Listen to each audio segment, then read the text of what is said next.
Hey people, this is Irene, CBiz Media, Faith, Love, and Trends. Now, I've been kind of trying to avoid this show on TLC, Seeking Sister Wives, and then I think they have another one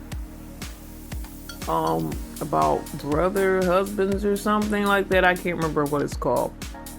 But I've been avoiding those shows like the plague. I just feel a disconnect when it comes to those shows, maybe because I have a monogamous mindset. And I do feel like that's biblical as well. But this recent season of Seeking Sister Wives, Seeking a Sister Wife, something like that. See how much I'm trying to stay disconnected from this show, but it's been coming on after 90 Day. And I've been seeing bits and pieces, and I've just kind of let it run. And I'm just noticing how jealous the wives are. The first wives are jealous of the new possible wives, and some couples are having a situation where they want the other wife, and I'm not really sure why the first wife wants the other wife so badly. But she says she feels like it's a team up, like, she doesn't have to deal with him alone, and she has someone to understand all of his issues. So is it like a 2 against 1 thing for her? I don't know. Another first wife is just dealing with the fact that she has to divorce her husband for the new wife to be a citizen, and then the new wife might be pregnant. All of these things are coming up. And then there's another scenario where there's a wife that it's her idea, actually. They struggle having kids. I think they've adopted or they had a surrogate or something like that, but this other young lady has kids. She's kind of getting along with the husband. So the wife is kind of feeling jealousy, and, they talk about it and they say, well, it's natural for both of us to feel some level of jealousy. So this season to me, and then there's the guy that's been on multiple seasons, and it's more than one couples has been on more than multiple seasons, but this is the one guy that said he was trying to create a Voltron where he's going to have all these wives. I thought that was crazy, and I thought that was hilarious. Comparing a marriage to a fictional robot, is this guy really up for this challenge of even having one wife? I mean, with that scenario, with that metaphor, I definitely get strong pimp vibes from him. Like he thinks he's a pimp. Don't like that part either. But I believe that there are some arguments in which people say this is lawful. I know back in the Old Testament that there were concubines.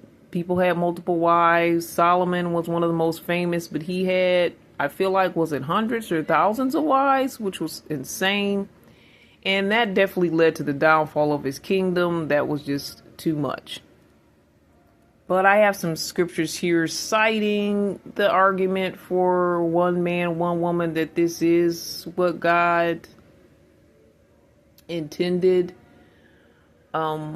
But I also wanted to talk about the whole idea of arranged marriages, because this also makes me think of arranged marriages. And some of the benefits of that from back in the day that is lacking now, because even people don't want to get married, but there's other things going on. But let me get into these scriptures first, and then we'll kind of get into, hey, is there some actual benefits to the old way they used to do it, where there were concubines, where there was multiple wives and all of that? Is there something to that? But first, let's go through these scripture with one man, one woman scriptures here. With Genesis 2:24 says, for this reason, a man will leave his father and mother and be united to his wife, and they will become one flesh. 1 Corinthians 7:2 lets us know, nevertheless, to avoid fornication, let every man have his own wife, and let every woman have her own husband. So it doesn't say multiples, and it doesn't have an S on the end, right? 1 Timothy 3:2 says the bishop then must be the husband of one wife. So that's lets you know the number one is in there. There's no two wives. First Timothy 3:12 says deacons must be the husbands of only one wife and must manage their children and their own households well. So biblically, I have a few good scriptures there that you guys can cite. And if anyone wants to challenge me with scriptures stating that, hey, you should have more than one wife, you can do so. But I know that's probably going to be all from the Old Testament. And it's probably because the words were never said. It's just going to be probably stories of people that had multiple wives. But there was never words saying, hey, you can have multiple wives. There was never words that said you can't. But when it gets to those scriptures that were stated, it says 1, 1, and 1, right? So let's get to the idea of, hey, what are the benefits of these type of relationships? And back in the day, the whole arranged marriage thing, which some cultures still do. And we've kind of seen that on some 90-day stories that there was some arrangements made where people were trying to fight the arrangements that their families were making and do their own thing. But there was a benefit then. There was a benefit. The eligible men, because, all men aren't great men. Sorry. It's true. Same thing with women, but if the man is logically the lead, if we're looking at it that way, we need a strong leader. We need someone that's going to bring finance. We need someone that's going to be able to run the household, or at least find the right people, the right woman, I'll say, to help him run the household. And he knows his strengths and she knows hers, and they work together. But back in the day, there wasn't a lot of guys that had everything going on. So the guys that had everything going on, in the community, in the neighborhood, they could have had more than one wife just because of their financial status, because they were able to run a household, they were able to have livestock, they were able to have kids and take care of all of that. And they did things right. They managed their homes well, and they had the money to take on all of these people. And it was a way to make sure the community was taken care of and the needs were taken care of, as well as start families. Otherwise, the woman would stay with her family, which in many cultures, they do that until marriage. The woman stays with her family until marriage. But if she never gets married, she stays with her family. Some may have seen her as a liability. She still can be helpful in the family. She could still bring in income, bring in help and support to her original family, but she wouldn't have kids and all of that.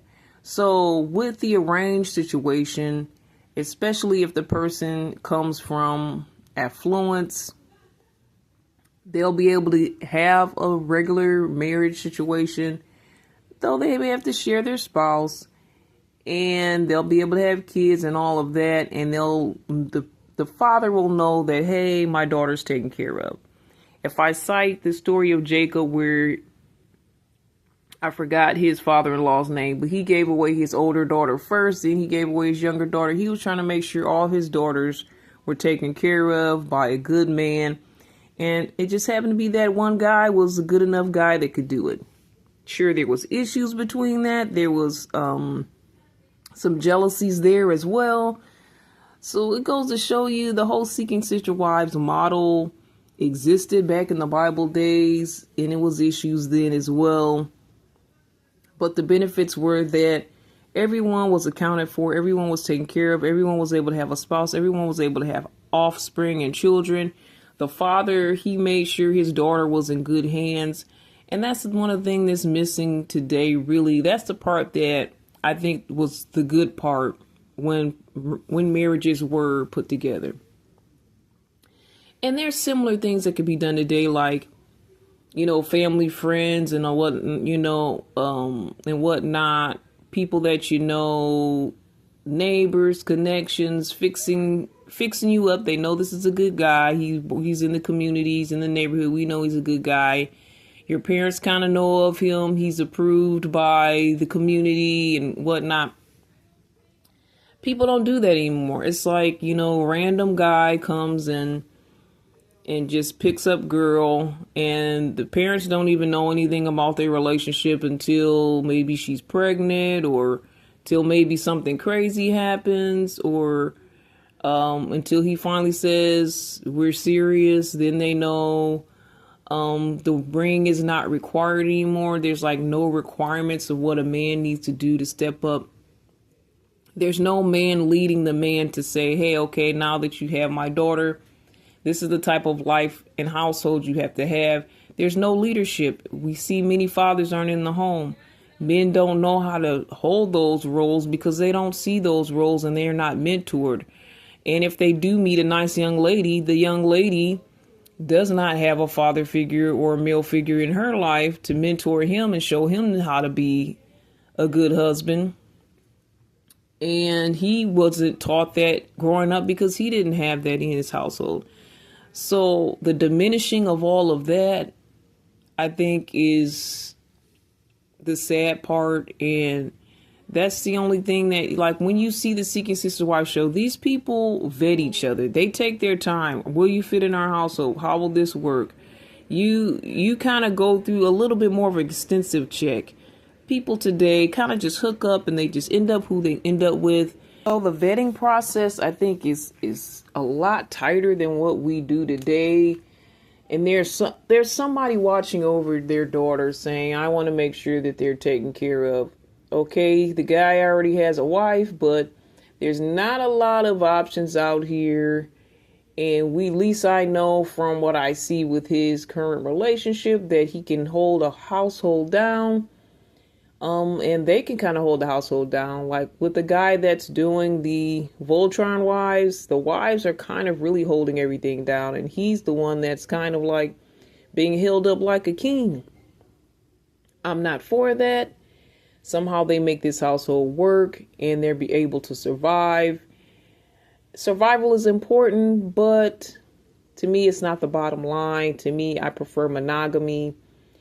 And as the Bible says, that kind of backs it up with those words, with those scriptures that I shared. But it simplifies the whole jealousy issue, because the jealousy thing is off the charts with this current season, and I'm sure it probably in the past too. And that can lead to a lot of strife in a relationship. It definitely takes away the peace of mind in your relationship.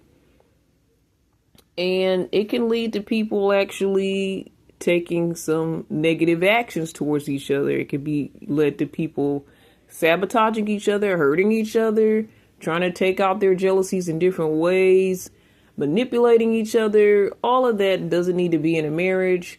So that's why Seeking Sisters Wives is a bad idea.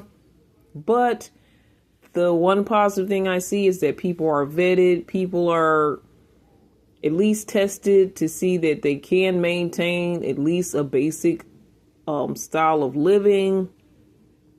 And if they feel that they're trustworthy within this scenario, while most relationships, we kind of just fly by the seat of our pants and do what feels right in the moment. And we don't have a mother or father figure kind of guiding us into what's to do and what's best. Another thing I was thinking about too is also that as spouses, we need to teach each other how to be each other's spouse. And we need to be open to that, because I feel like sometimes in relationships, which this may be getting off course a bit, the man walks in, he's like, I know what it is to be a man. I'm going to be this type of man. Great. And if the woman is down with that, she's like, yes, this is the type of man I want, then you guys are compatible. But in the same instance with the woman walks in, I have to be this type of woman. This is the type of woman I need to be. Yeah, but what type of woman does he need? We can kind of, if we're both decent enough people, we could kind of tailor and fit ourselves to that relationship and give each other what each other needs. It's all about giving. To me, sometimes it's so self-serving in these relationships. It's like, I'm doing this the way I think I should do this, when in fact, you should be giving the person what they need and they should be giving you what you need. So both needs are met. But it's of you giving of each other. And that's really what marriage is supposed to be all about. That's what I think anyway. Thoughts, comments, questions, let me know. Email me at cbiztv@yahoo.com. Check out all of our other content. We talk faith, love, and trends. We talk single Christian girl topics. All of that here on our multiple platforms. And we're also on mixcloud.com/CBizTV, where we're trying to throw some music into the mix. So check us out there as well. What are your thoughts? Do you watch this show? What do you feel about this whole type of situation and marriage setup when it comes to seeking sister wives and brother husbands and all that? Let me know. Drop that in the comments. And we'll talk again next time. All the best. God bless. This is Irene.